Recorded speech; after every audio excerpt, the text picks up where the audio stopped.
Hi guys, this is Virat and you are most welcome in my YouTube channel V Square Classes। आज हम पढ़ने वाले हैं NCERT math class 10th chapter 3 और chapter 3 है हमारा दो अक्षर वाले रैखिक समीकरण। दो अक्षर वाले रैखिक समीकरण में आज हम पढ़ेंगे एक्सरसाइज 3.1। देखो मैंने आपको एक्सरसाइज 3.1 का इंट्रोडक्शन दिया था और उसमें मैंने सभी इम्पोर्टेंट टॉपिक्स मैंने डिस्कस किए थे। तो अभी देखना हम एक्सरसाइज 3.1 कर रहे हैं और जहाँ पे हम देखना स्टूडेंट एक्सरसाइज 3.1 का फर्स्ट क्वेश्चन है। आफताब अपनी पुत्री से कहता है 7 वर्ष पूर्व मैं तुमसे 7 गुनी आयु का था, अब से 3 वर्ष बाद मैं तुमसे 3 गुनी आयु का रह जाऊंगा। इस स्थिति का हमें ग्राफ बना करके दिखाना है। भाई देखो इस क्वेश्चन को समझने से पहले हमें थोड़ा सा प्रैक्टिकली सेंस होना चाहिए। देखो कैसे, मान लो अगर आपकी अभी वर्तमान आयु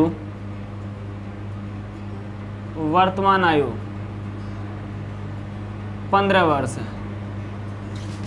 वर्तमान मतलब जो अभी में हमारी एज है वो क्या है 15 ईयर, 15 साल हमारी अभी आयु है। अगर हमसे ये कोई कहने लगे कि आपकी एज इस टाइम पे 15 वर्ष है तो 7 साल पूर्व कितनी आयु थी, तो हम क्या करेंगे अपनी एज में से 7 वर्ष घटा देंगे और हमारी एज आ जाएगी 7 वर्ष पूर्व की। समझ आया? देख लो फिर से, अगर हमारी वर्तमान आयु 15 वर्ष है तो 7 वर्ष पूर्व हमारी आयु कितनी रहेगी, 15 में से 7 घटा देंगे तो हम उसे सिंपली बोलेंगे भाई मैं 7 वर्ष पूर्व 7 वर्ष पहले 8 साल का था क्योंकि मेरी अभी उम्र 15 साल है। अगर देखना हमसे कोई ये कह दे कि भाई ये बता 7 वर्ष बाद या 7 वर्ष पश्चात उम्र कितनी हो जाएगी, तो वर्तमान उम्र में हम क्या करेंगे 7 वर्ष जोड़ देंगे और 15 और 7 22 साल हम उसे बता देंगे कि हम 7 वर्ष पश्चात या 7 वर्ष बाद 22 साल के हो जाएंगे। तो देखो इस पूरे के पूरे टॉपिक में हमने ये जाना है कि हमारी जो उम्र वर्तमान होती है हम उसके बेस पे बता सकते हैं कि हम पूर्व में कितनी साल पहले कितनी आयु के थे और अब से वर्तमान से कितनी साल बाद कितनी उम्र के हो जाएंगे। तो अब देखो हमें इन क्वेश्चन को करने के लिए वर्तमान उम्र पता होनी चाहिए। अगर मान लो हमारी वर्तमान उम्र x साल है, सही है, ये इस क्वेश्चन में यूज़ होने वाला है। हमारी अगर वर्तमान उम्र x साल है, x वर्ष है, तो 7 वर्ष पूर्व कितनी रही होगी, x में से 7 घटा दूंगा। 7 वर्ष पूर्व जैसे हमने यहाँ पे किया था, हमें से 7 वर्ष पूर्व बोला था तो हमने 15 में से 7 घटा दिया था। अभी देखना हमारी एज है x वर्ष, जो हमारी वर्तमान एज है वो x वर्ष है। अगर हमसे कोई ये कह दे कि 7 वर्ष पूर्व भाई तू कितने साल का था, तो हम क्या करेंगे हम उसमें से 7 वर्ष को घटा देंगे तो ये क्या हो जाएगी हमारी 7 वर्ष पूर्व की एज हो जाएगी। और अगर हमसे कोई ये कह दे कि 7 वर्ष पश्चात आपकी एज कितनी थी, तो हम क्या करेंगे x में 7 को जोड़ देंगे। ये पश्चात, ये पूर्व का केस हो गया और ये पश्चात का। पश्चात बोलेगा तो उतनी एज जोड़ दी जाती है, पूर्व बोलेगा तो उतनी एज घटा दी जाती है वर्तमान एज में। आपको ये समझ आ गया होगा तो मैं आपको क्वेश्चन समझाता हूँ, ये फिर आपको बहुत ही क्लियरिटी से समझ आ जाएगा। मैं इसको थोड़ा सा मिटाता हूँ। तो हम क्या करेंगे, हम मानेंगे आफताब की वर्तमान आयु क्या है और उसकी पुत्री की वर्तमान आयु क्या है, क्योंकि तभी हम बता सकते हैं कि 7 वर्ष पूर्व आफताब की वर्तमान आयु कितनी रही होगी तथा उसकी पुत्री की 7 वर्ष पूर्व आयु कितनी रही होगी। तो देखो इस क्वेश्चन को कैसे करते हैं। सबसे पहले हमें क्या करना होता है, हमें मान लेना होता है,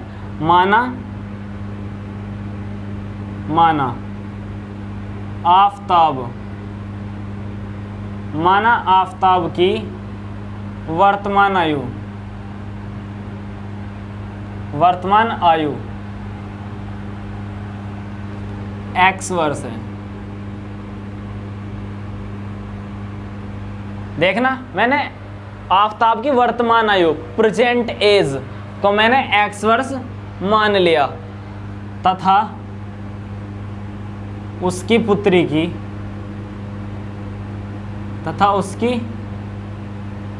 पुत्री की वर्तमान आयु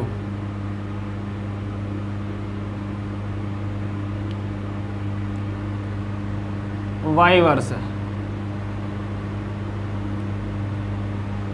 क्लियर, मैंने आफताब की वर्तमान आयु को x वर्ष मान लिया और उसकी पुत्री की वर्तमान आयु को y वर्ष मान लिया, x वर्ष y वर्ष। अब देखो क्या करना है, अब क्वेश्चन में जो भी बोलता जाए उसके अकॉर्डिंग लिखते जाएंगे। देखो भाई एक बात बताओ, अगर 7 वर्ष पूर्व मैं आपसे कहने लगूं कि आफताब की वर्तमान आयु अभी में x वर्ष है, तो 7 वर्ष पूर्व कितनी रही, x - 7, जो मैंने अभी आपको बताया था। तो देखना, प्रश्नानुसार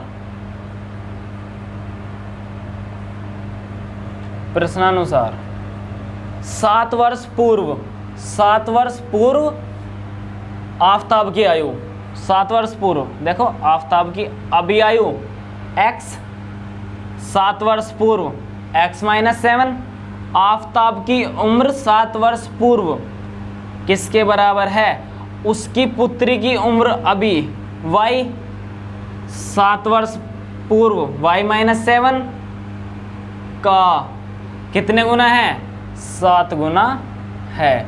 भाई इसी चीज को देखो क्या बोला है, आफताब अपनी पुत्री से कहता है कि 7 वर्ष पूर्व मैं तुमसे 7 गुनी आयु का था। 7 वर्ष पूर्व आफताब की उम्र 7 वर्ष पूर्व उसकी पुत्री की उम्र के 7 गुने के बराबर था। तो देखो इस इक्वेशन को अगर मैं आगे सॉल्व करूंगा तो ये कितना हो जाएगा, x - 7 इज इक्वल टू 7 से मल्टीप्लाई करूंगा तो ये कितना हो जाएगा 7y, और 7 की मल्टीप्लाई करेगा 7 में तो 7 सत्ते 49, तो माइनस के 49, ये प्लस है इधर आएगा तो माइनस, तो ये कितना हो जाएगा x - 7y, ये माइनस है उधर आएगा तो प्लस, तो ये कितना हो जाएगा प्लस के 7 और माइनस के 49, क्योंकि माइनस था उधर गया तो प्लस, तो प्लस साइन हम लगा भी सकते हैं नहीं भी, तो ये कितना हो जाएगा x माइनस के 7y इज इक्वल टू कितना बचा, माइनस के 42, इक्वेशन नंबर 1। ये आया था जब हमें पहली कंडीशन बोली गई थी। अब देखो दूसरी कंडीशन में क्या कह रहा है, दूसरी कंडीशन भी देख लेते हैं। प्रश्नानुसार 2 में, प्रश्नानुसार सेकंड में क्या बोला है देखते जाओ। अब की बार बोला है 3 वर्ष बाद, देखो पूरी बात सुनना, 3 वर्ष बाद अभी आफताब की उम्र है x वर्ष, क्लियर। तो 3 वर्ष बाद कितनी हो जाएगी, x में 3 वर्ष जुड़ेंगे, क्योंकि 3 वर्ष बाद की आयु के बारे में बात कर रहा है, तो उस टाइम पे इसकी उम्र में 3 वर्ष जुड़ चुके होंगे। आफताब की आयु 3 वर्ष बाद, उसकी पुत्री की आयु अभी है y, 3 वर्ष बाद हो जाएगी y + 3 का 3 गुना हो जाएगा। देखो क्या कह रहा है, 3 वर्ष बाद मैं तुमसे 3 गुनी आयु का हो जाऊंगा। तो देखो आफताब 3 वर्ष बाद में x + 3 एज हो जाएगी उसकी, x + 3 वर्ष एज, और उसकी पुत्री की y + 3। आफताब की उम्र 3 वर्ष बाद, उसकी पुत्री की उम्र 3 वर्ष बाद का 3 गुना हो जाएगा। इसके अंदर मल्टीप्लाई करते हैं तो ये कितना हो जाएगा, x प्लस 3 बराबर, अंदर मल्टीप्लाई करूंगा 3y, अंदर मल्टीप्लाई करूंगा 3 तिया 9, x और y सेम साइड तो ये कितना हो जाएगा, x माइनस के 3y बराबर कितना हो जाएगा 9 माइनस 3, तो ये कितना हो जाना x माइनस के 3y बराबर 9 में से 3 गए तो 6। ये आ गई हमारी इक्वेशन नंबर सेकंड। बट हमसे क्या कहा गया था कि ये जो स्थिति आ जाए, देखो ये जो दोनों स्थिति आई हैं ये है हमारी बीजगणितीय स्थिति, बट हमसे क्या बोला है, ग्राफ पूछा है इन दोनों स्थिति का, तो हमें इन दोनों स्थिति का ग्राफ बना करके दिखाना है। तो आप इसको इतने नोट कर लीजिए, मैं आपको ग्राफ बना करके दिखा देता हूँ।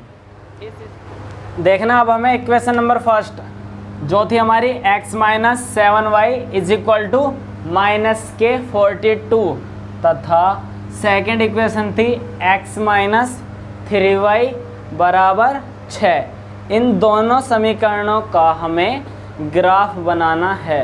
तो देखो ग्राफ बनाने के लिए मैंने आपको दो टाइप बताए थे, एक वो जिसमें c वाला पार्ट 0 होता है उसको हम टाइप सेकंड से बनाते हैं, बॉक्स में बनाते हैं, और तथा जिसमें c वाला पार्ट 0 नहीं होता उसको हम टाइप फर्स्ट से बनाते हैं, जिसमें एक वेरिएबल को 0 रखते थे, दूसरे का मान निकालते थे, फिर दूसरे को 0 रखते थे, पहले वाले का मान निकालते थे। तो टाइप फर्स्ट है। तो इसमें देखना मैं क्या करूँगा, यदि x बराबर 0, यदि x बराबर 0 हो तब x का मान वहाँ पे 0 डाल दूंगा, तो 0 minus 7y is equal to minus के 42। तो 0 माइनस 7y कितना हुआ, माइनस के 7y is equal to minus के 42, माइनस के 7 गुना में है y के, तो बराबर के दूसरी तरफ जाएगा तो भाग में जाएगा, माइनस से माइनस कटा, 7 छिंग 42, y का मान आ गया 6। कब आया y का मान, जब x का मान 0 था, तब निर्देशांक क्या बनेंगे, चलो तब निर्देशांक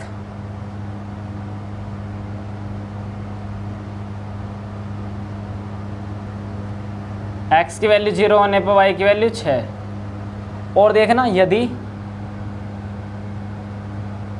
y 0 हो जाता, यदि y वाला पार्ट 0 हो जाता तो 7y भी 0 हो जाता, तो कितना बचता, x बचता, माइनस के 7y वाला 0 हो जाता बराबर 42, तो x की वैल्यू कितनी आ जाती, माइनस के 42। तो निर्देशांक क्या होते, निर्देशांक होते फिर x का पॉइंट माइनस के 42 कोमा y का पॉइंट 0, तब निर्देशांक होते हैं हमारे माइनस के 42 कोमा 0। अब देखो, अब हम बनाते हैं इक्वेशन नंबर 2 जो होती है हमारी x माइनस 3y बराबर 6 का ग्राफ। तो उससे पहले हमें क्या करना पड़ेगा, इसके निर्देशांक निकालने पड़ेंगे। और निर्देशांक कैसे निकालेंगे, यदि x बराबर 0 हो, यदि x बराबर 0 तब x को 0 रख दो, माइनस के 3y बराबर 6। तो 0 माइनस 3y कितना हुआ, माइनस के 3y is equal to 6। Minus के 3y के मल्टीप्लाई में बराबर के दूसरी तरफ जाएगा तो डिवाइड करेगा, तो y बराबर कितना आ गया, 6 बाई माइनस के 3, 3 2 जा 6, तो y की वैल्यू माइनस के 2। और यदि तब निर्देशांक कितने बने, निर्देशांक बने हमारे x का पॉइंट 0 और y का पॉइंट माइनस के 2। देखो निर्देशांक में पहला पॉइंट हमेशा ही x होता है, दूसरा पॉइंट हमेशा ही y होता है। तो देखो, और यदि हमने x 0 रखा था तो y का मान आया था, अब y 0 रखेंगे, यदि y 0 तब y का मान 0 रख दो, तो ये कितना हो जाएगा, x माइनस 0, क्योंकि 3 गुना 0 क्या होता है 0 बराबर 6। तो x में 0 गया तो x ही आया, x बराबर कितना आ गया 6। तब निर्देशांक निर्देशांक x का पॉइंट कॉमा y का पॉइंट। अब देखो ये दोनों इक्वेशंस थी, दोनों इक्वेशंस को मैंने निर्देशांक उसके निकाल लिए। अब देखो मुझे बनाना है ग्राफ। ग्राफ बनाने के लिए हमें बनाना पड़ेगा कार्तीय तल। मैंने ये बना दिया कार्तीय तल, और कार्तीय तल जिसमें x एक्सिस और y एक्सिस होती है। जो सीधे हाथ की साइड होता है वो धनात्मक x अक्ष, और जो ऊपर की साइड होता है वो धनात्मक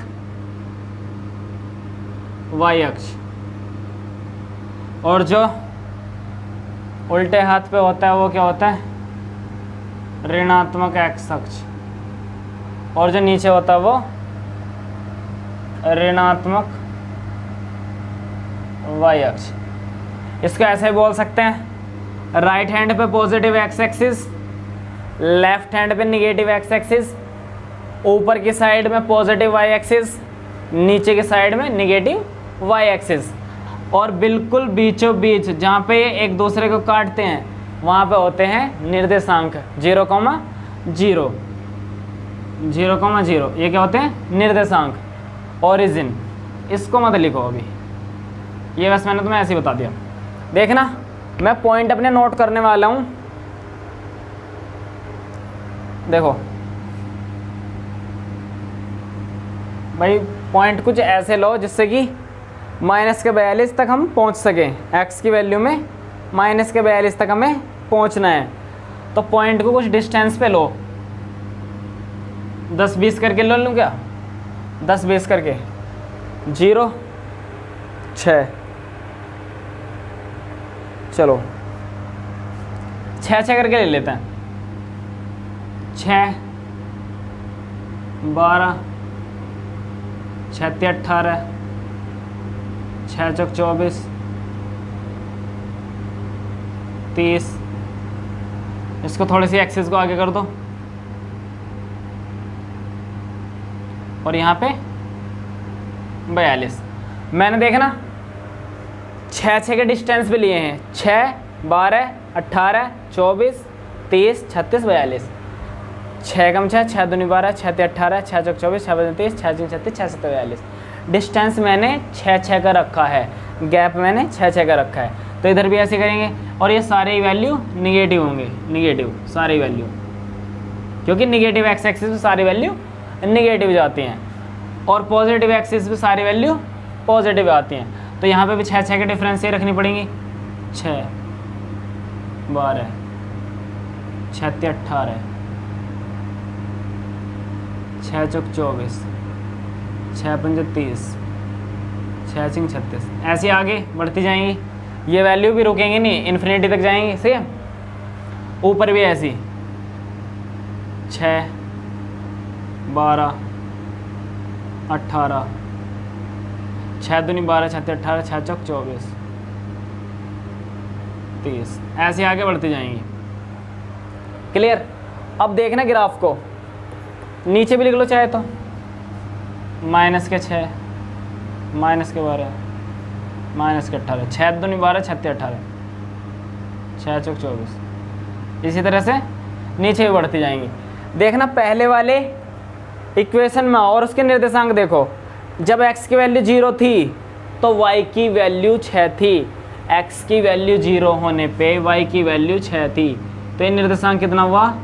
0,6 हुआ। मैं इसको दूसरे मार्कर से नोट कर देता हूँ। देखना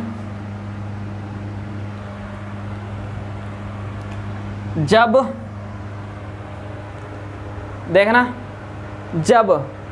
x की वैल्यू, निर्देशांक देखो, जब x की वैल्यू 0 थी तो y की वैल्यू 6 थी। जब x की वैल्यू 0 तो y की वैल्यू 6, तो निर्देशांक कितने हो जाएंगे? 0,6 हो जाएंगे। 6 के निर्देशांक क्या? 0,6, क्योंकि x में 0 और y में 6। अब देखो दूसरा निर्देशांक था -42,0। इसका मतलब है x में -42 और y में 0। x में कितना? माइनस के 42, एक्स में माइनस के 42 और वाई में है ही नहीं कुछ, तो निर्देशांक हो जाएंगे माइनस के 42,0। क्लियर। अब देखो ये आ गया हमारे दो निर्देशांक। अब इनको हमें ग्राफ बना लेना है। इनके ग्राफ में अगर बनाने लगूं तो ये कुछ इस तरह से आएगा भाई, थोड़ा सा ऐसा बनाना है कि इन दोनों पॉइंटों को टच करके जाए, कुछ इस तरह से बनाना है।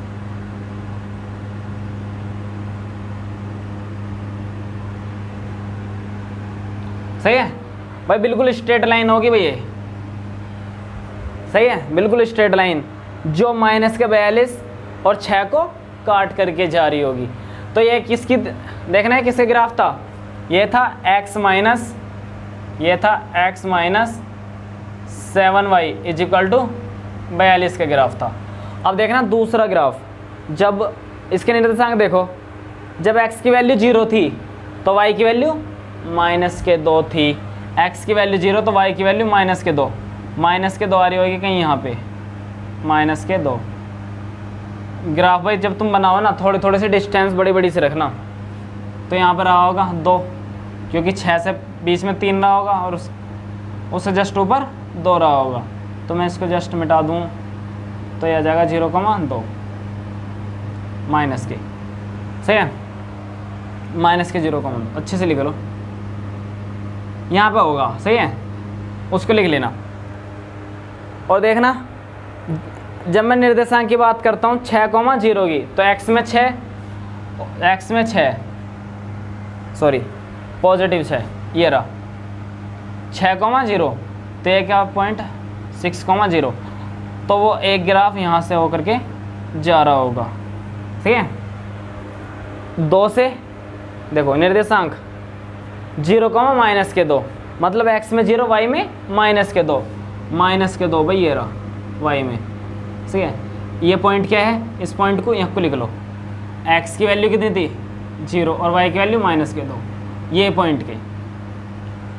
और देखना ये पॉइंट क्या था, इस पॉइंट को अगर मैं यहाँ पर करके लिखने लगूँ तो x की वैल्यू 6 और y की वैल्यू 0, इन दोनों पॉइंट से होकर के ग्राफ जा रहा होगा, और इस ग्राफ का नाम है x minus 3y is equal to 6। इस तरह से हमारे उस क्वेश्चन का ग्राफ बनेगा सोल्व होने के बाद में। आप इसको अच्छे से नोट कर लीजिए। अगर आपको एक बार में समझ नहीं आया तो वीडियो को पॉज कीजिए, थोड़ा सा पीछे कीजिए, दोबारा से कर लीजिए, सही है, नोट कीजिए। मैं नेक्स्ट क्वेश्चन आपको बता देता हूँ।